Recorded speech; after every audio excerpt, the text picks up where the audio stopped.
The wind carried the smell of pine and smoke across the valley as dusk settled in.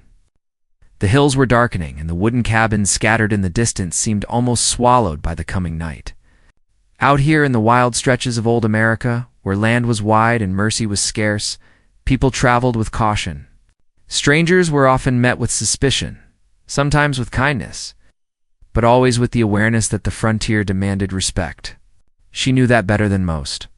Her boots were torn, her dress dust-stained, and her steps unsteady as she followed the narrow trail that led to the lone cabin where a faint glow of firelight burned through the cracks of the logs. She had not asked for much in her life, not really. Tonight, she wanted only one thing, a roof above her head, just for one night. Somewhere she could close her eyes without fearing the howl of wolves, the sting of cold, or the shadow of men who might mean her harm. That was why her hand, shaking from exhaustion and nerves, rose to knock on the thick wooden door of the cabin. Her knuckles barely touched the surface when the door swung open. What she saw made her breath falter. The man standing before her was larger than any she had ever laid eyes on. His shoulders filled the doorway, his frame built with muscle and strength, earned through years of surviving in a land that broke weaker souls. His skin was bronze from the sun, his eyes dark and steady, and his hair, bound in long braids, fell over his chest. The firelight flickered across his face, giving him the look of someone carved out of the land itself. He was Apache, and his very presence commanded silence. For a moment, the world seemed to stop. She thought of running, but her body was too tired, her spirit too worn. All she could do was lower her eyes, clutch her shawl tighter, and whisper the only words she could manage. "I ask only for shelter." Just one night, the man's gaze lingered on her, unblinking, as though he could see straight through the layers of dust, weariness, and fear into the truth she carried. His jaw tightened, and then, with a slow movement, he stepped aside. The door creaked wider. She hesitated, unsure if she had just stepped into safety or into another kind of danger. Yet her legs moved on their own, and she crossed the threshold into the warmth of the cabin. Inside, the fire roared in the stone hearth. The room smelled of smoke and leather, of pine wood freshly cut, and of something wild that seemed bound to him alone. She lowered herself onto the edge of a bench, her hands trembling against her lap. He did not speak right away, only studied her with the kind of silence that said more than words could. It was not the silence of indifference. It was the silence of a man weighing something deeply. When he finally spoke, his voice was low, deep, steady as the earth. "You travel alone." It was not a question.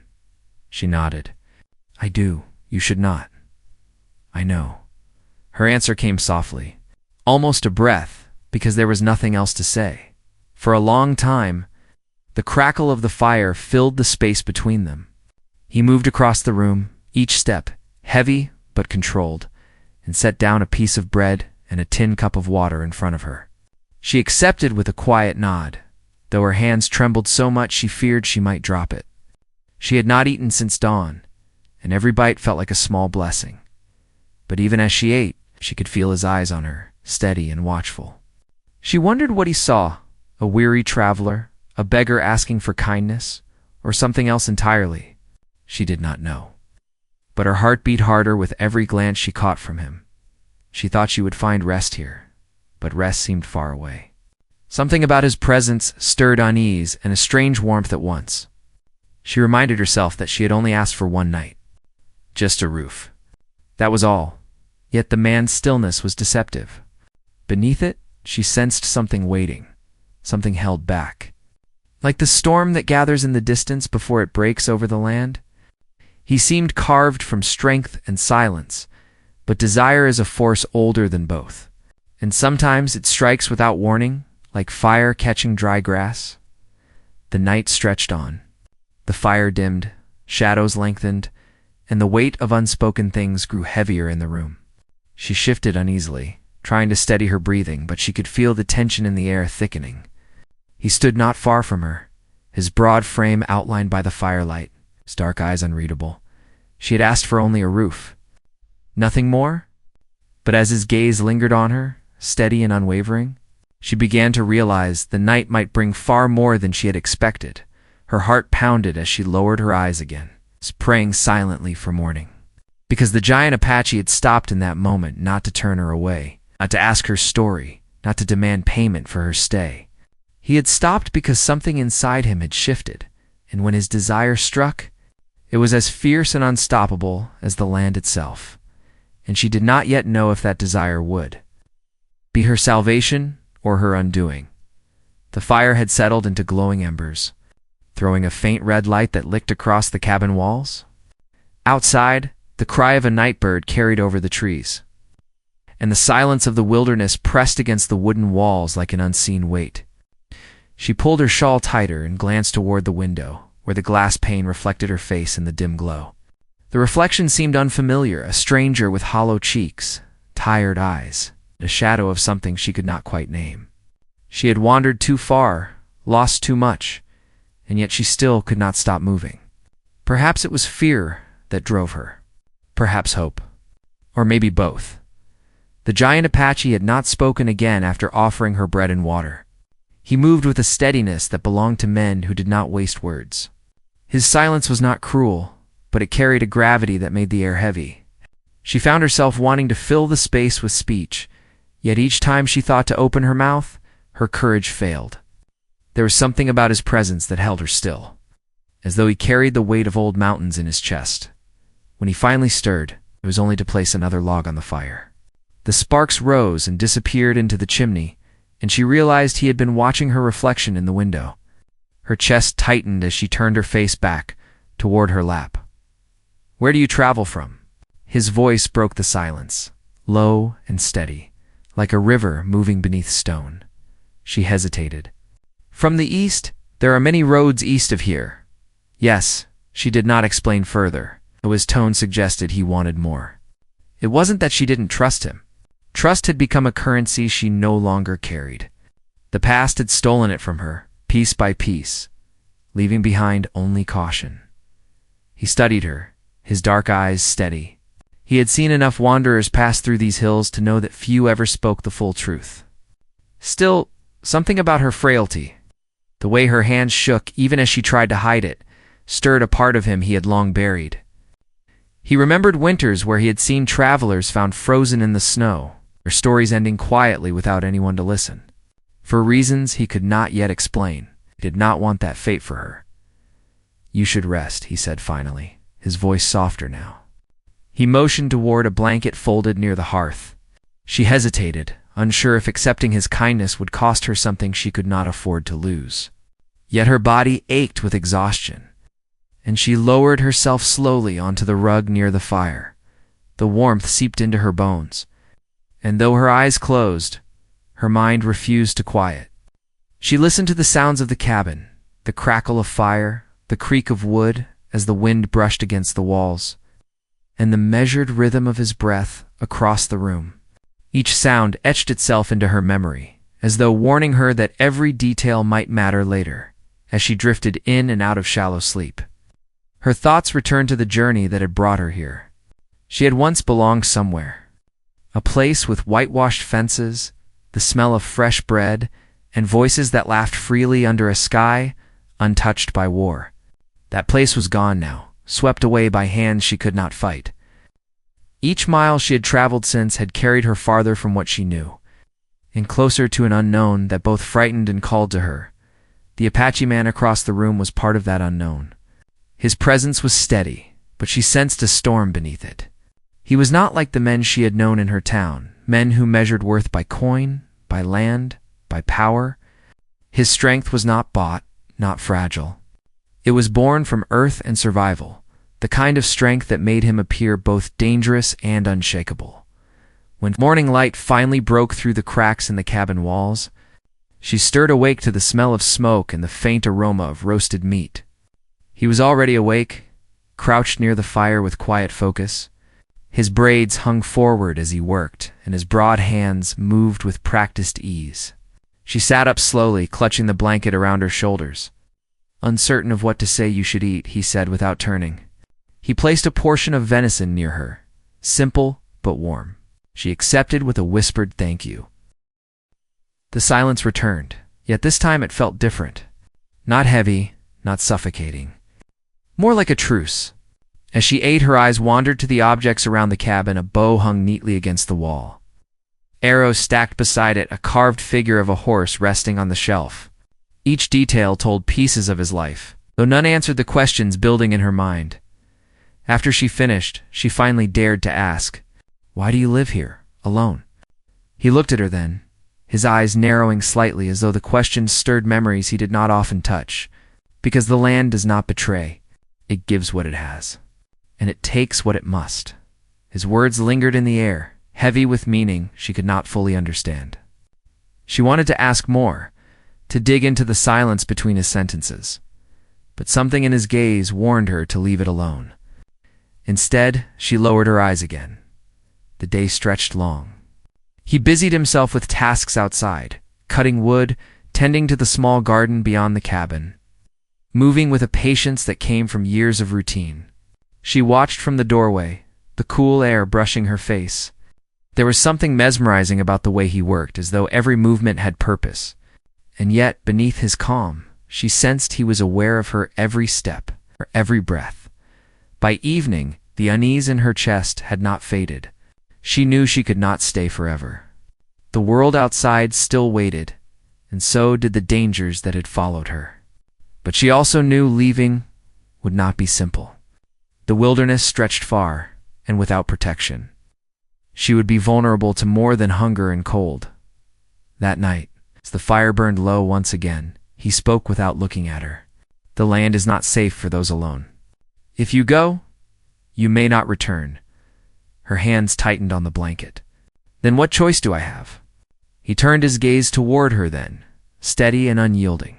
For a long moment, neither spoke, and the silence between them grew sharp. There was something in his eyes she could not read.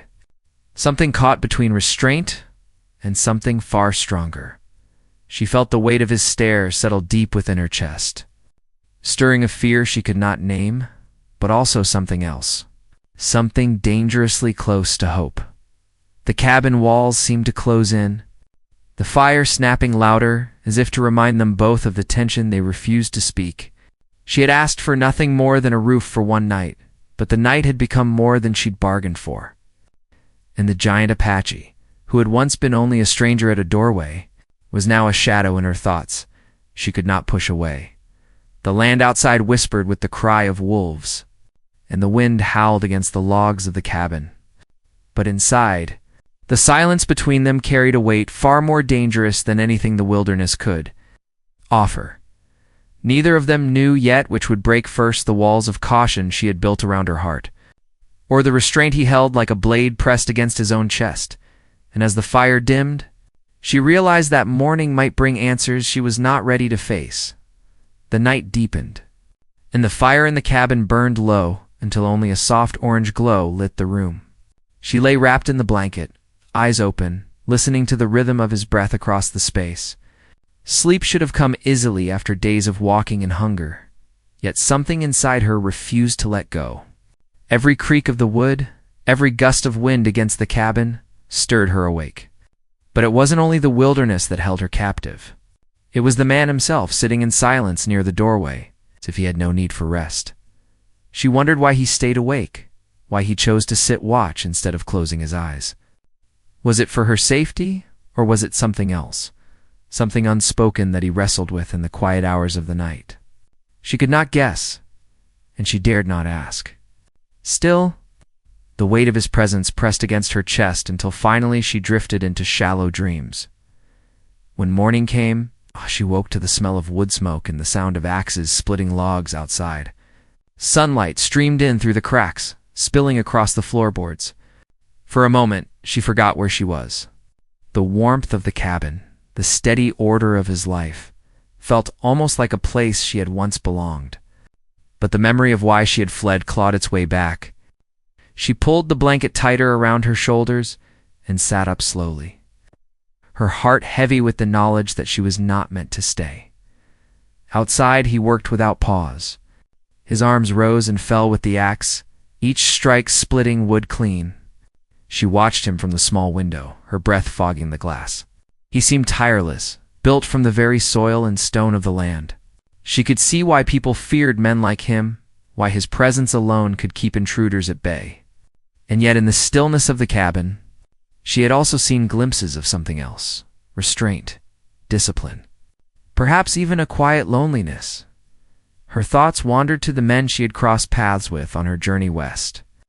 Traders who smiled with empty eyes, soldiers who measured women by what they could take, settlers who whispered promises they never meant to keep. They all carried hunger of some kind. But the Apache's hunger, if it existed, was different. It was not careless. It was deliberate, patient, and that frightened her more than anything else. When he returned to the cabin, carrying a fresh stack of wood, she lowered her eyes quickly.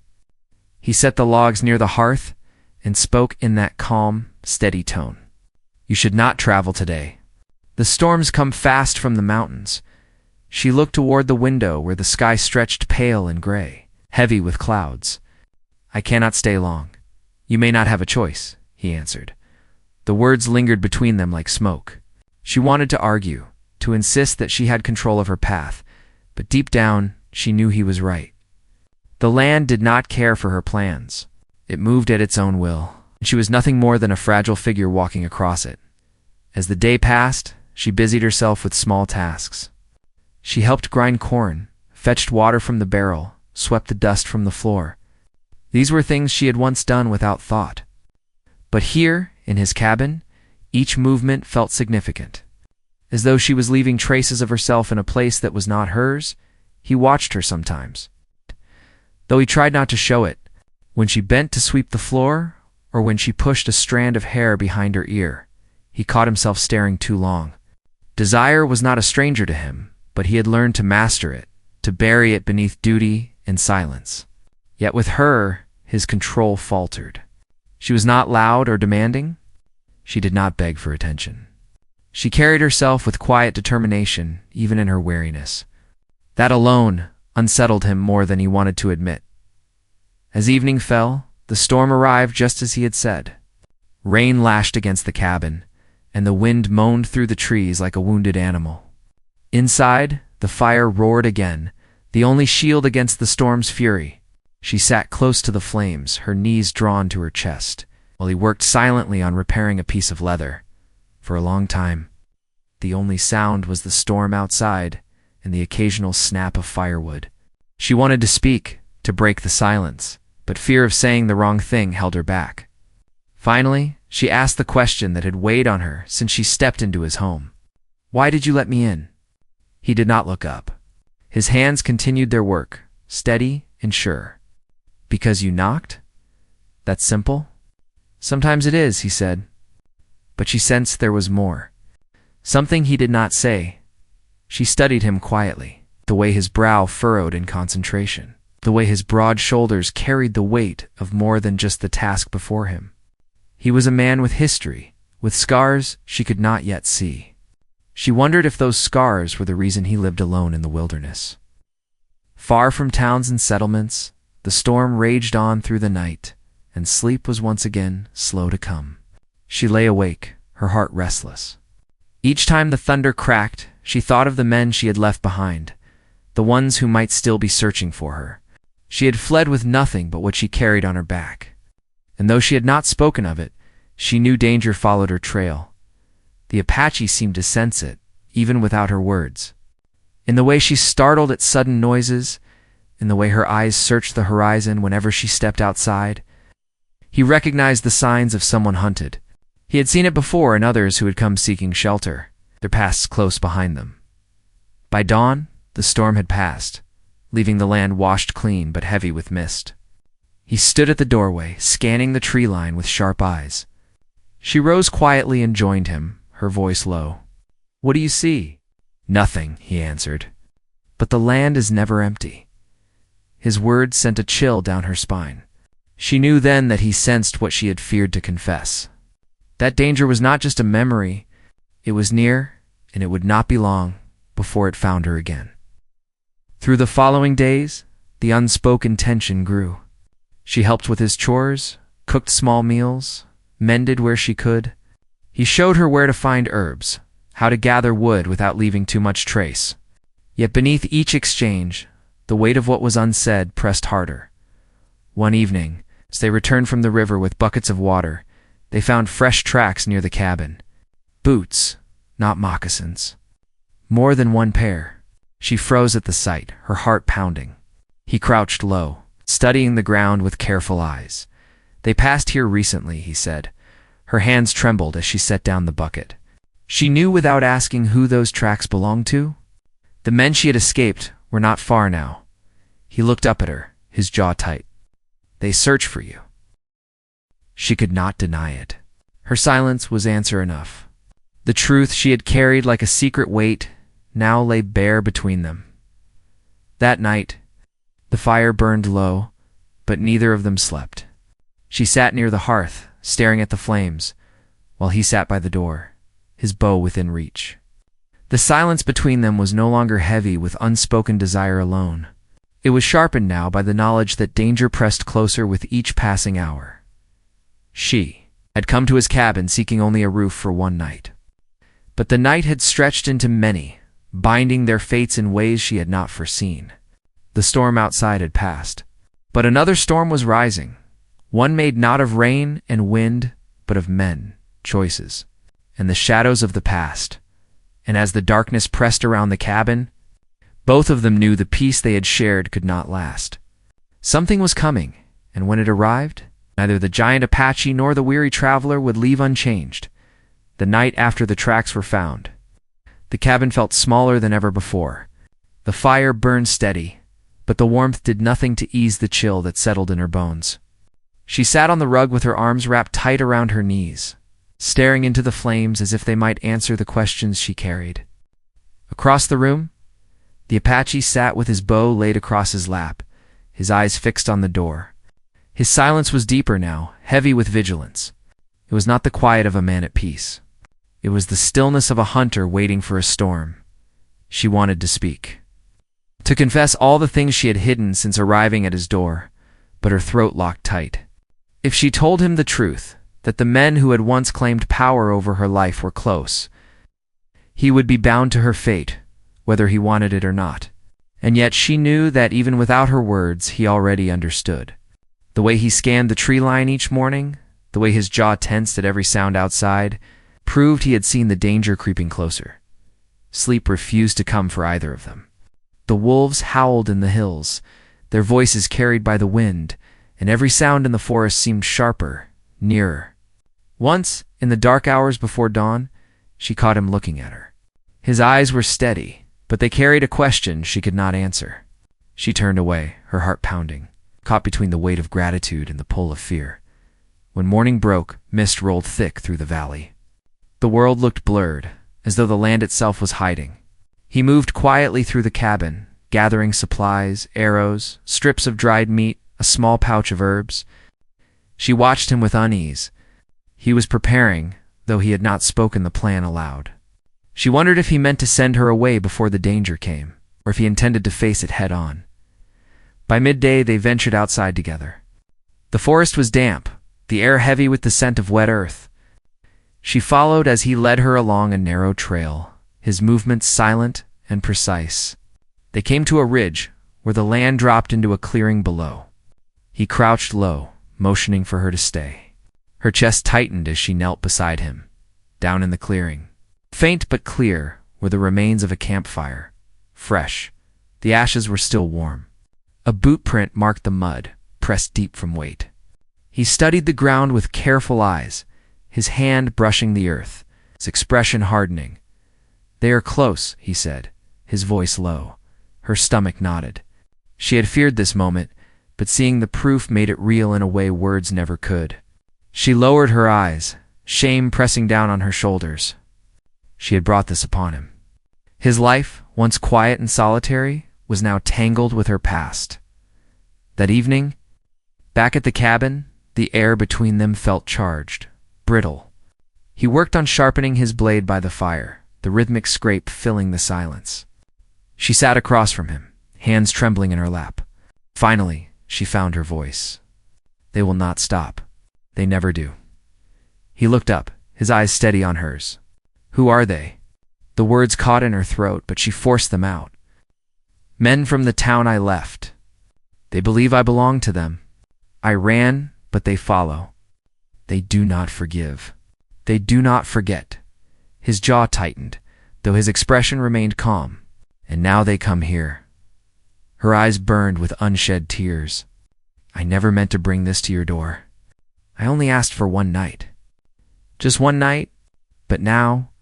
Her voice broke, and she turned her face away. He set the blade down and leaned forward, his voice firm but quiet. The land teaches that nothing comes without cost. You ask for shelter, and I give it. If danger comes, then it is mine to meet as much as yours. His words cut through her fear, though they did not ease the weight in her chest. She wanted to believe him, wanted to trust that he could withstand what was coming. But she had seen the cruelty of the men who hunted her. They did not fight with honor. They fought with greed, with hunger, with the kind of malice that left nothing standing. That night, the storm of silence inside the cabin was broken by the distant crack of a branch outside. Both of them froze. He rose swiftly, bow in hand, and moved to the window. She followed his gaze, her breath caught in her throat. The darkness outside revealed nothing, but the sound had been real. Too heavy for an animal. Stay here, he whispered, his voice like stone. Before she could protest, he slipped out the door, silent as shadow.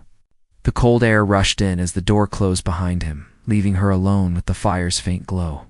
She clutched the blanket tight, straining to hear through the pounding of her heart.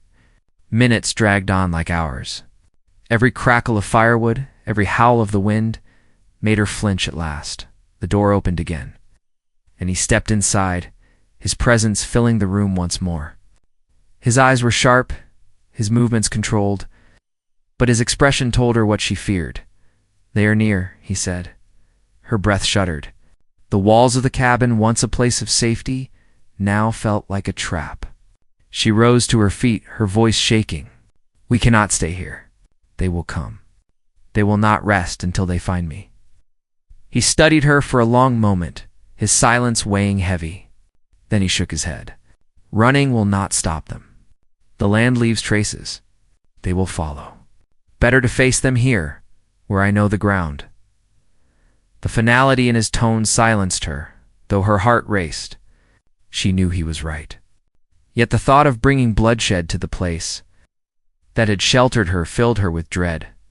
The following days were tense with preparation. He reinforced the cabin, checked his weapons, and taught her small things, how to listen for footsteps in the dark, how to read the movement of birds as warnings of strangers, how to grip a knife though her hands shook. She absorbed it all, though fear clung to her like a shadow. Every sound outside became a threat. Every movement in the forest a reminder that danger crept closer. At night, she lay awake, her mind replaying the footsteps in the mud. The ashes of the campfire, the look in his eyes when he told her they were near. She wondered how long they had before the storm broke fully over them. On the third night, as the moon cast a pale glow through the cracks of the walls, the sound came again. This time, it was unmistakable. The crunch of boots in the distance, more than one, moving slow and deliberate. She shot up from the rug, her heart pounding. He was already standing, bow in hand, eyes fixed on the door. They come, he said simply. Her breath caught as fear surged through her. The cabin walls seemed to pulse with the weight of what was about to unfold. She clutched the blanket tighter around her shoulders, trembling. He moved closer to the door, his frame blocking out the firelight, and in that moment, she realized the truth she had tried to deny. This place, this night. This man, they had become the line between her and the past that hunted her. The storm that had been gathering was no longer on the horizon. It was here, pressing at the door, and soon it would break. The fire snapped louder, sparks rising as if the earth itself felt the tension. Outside, the footsteps grew clearer, deliberate, circling. Shadows shifted beyond the window, figures moving where the moonlight broke through the trees. She pressed her hand to her chest, her heart hammering so hard it hurt. She wanted to cry out, to beg him to flee with her into the wilderness, but the words died in her throat. He stood tall, unflinching, his dark eyes fixed on the door as though he had been waiting for this moment his whole life. The silence stretched, broken only by the crunch of boots drawing nearer. Then a voice called from outside, sharp and mocking, carried by the wind.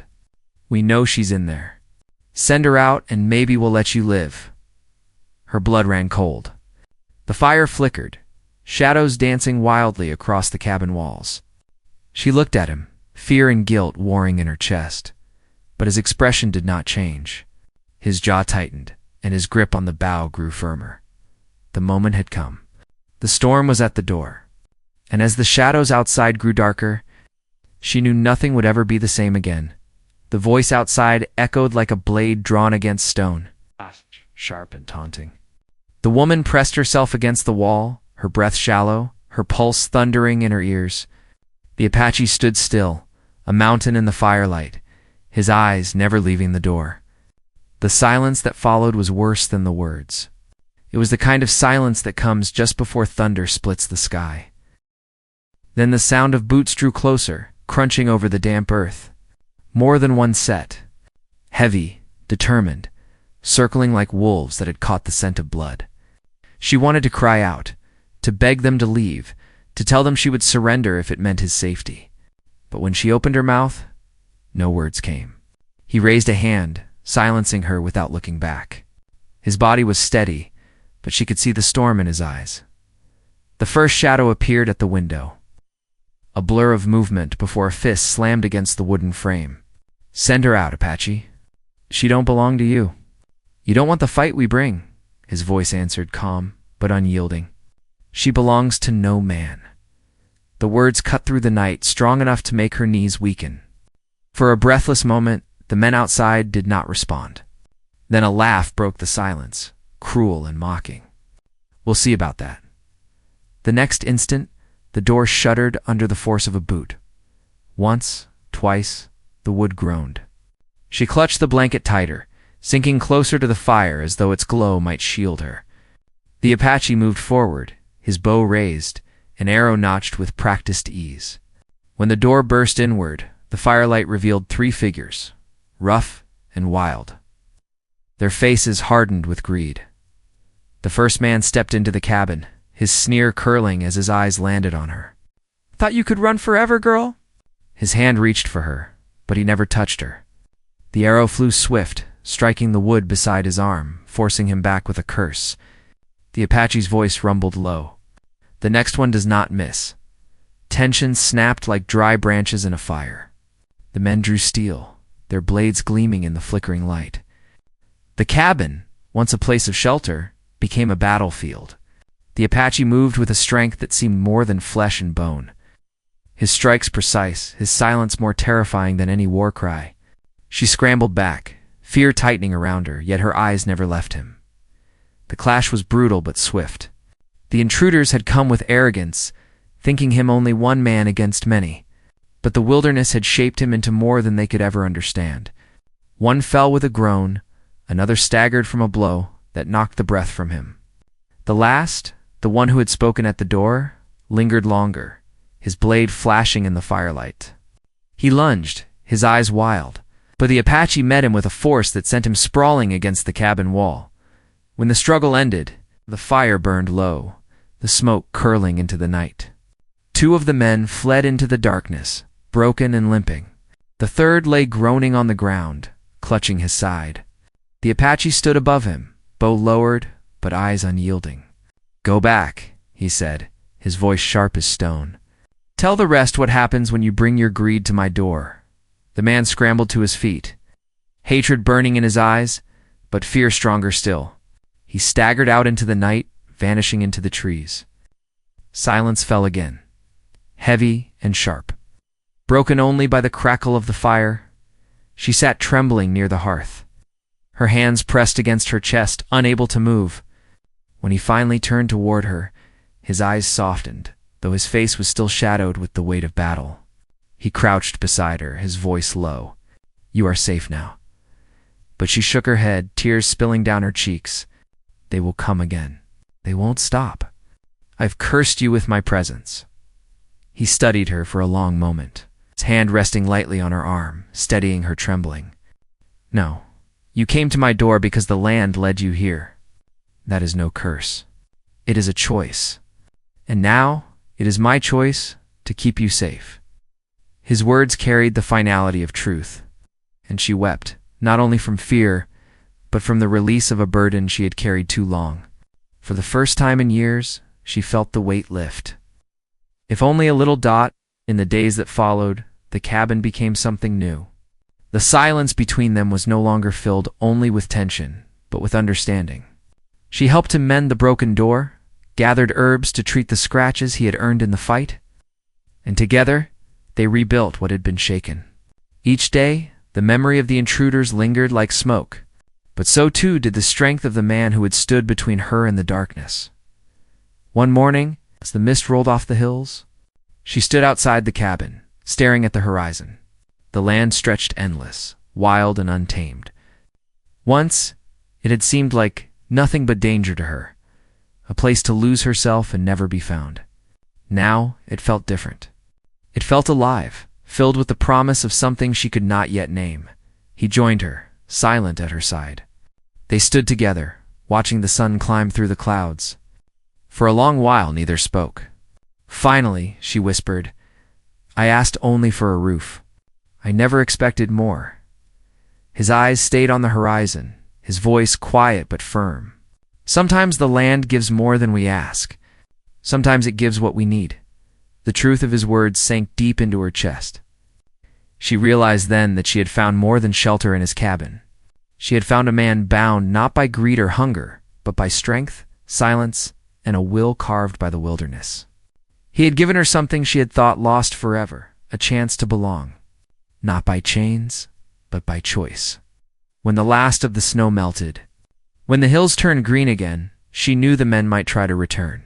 But she also knew she was no longer the same woman who had stumbled to his door, begging only for one night of safety. She had walked through fire and shadow, and she had found her place not in towns that whispered false promises, but here in the wild land, at the side of the man who had stood unshaken. The nights remained long. The wolves still howled, and the wilderness gave no promises of ease. But as she lay near the fire, her hand resting close to his, she understood that the storms outside no longer terrified her. What mattered was the roof that held firm above her, the strength that kept watch beside her, and the knowledge that she was no longer alone. Her story, once written in fear and flight, had turned toward something new. And though the future stretched uncertain, she carried within her the quiet certainty that no matter what shadows returned, she had found her refuge in the heart of the wilderness. And in the steadfast gaze of the giant Apache who had chosen to keep her safe, the land beyond the cabin would always be untamed, filled with danger and desire, but now it also carried the weight of something greater, hope. And in that hope she finally found her freedom, top of form, bottom of form.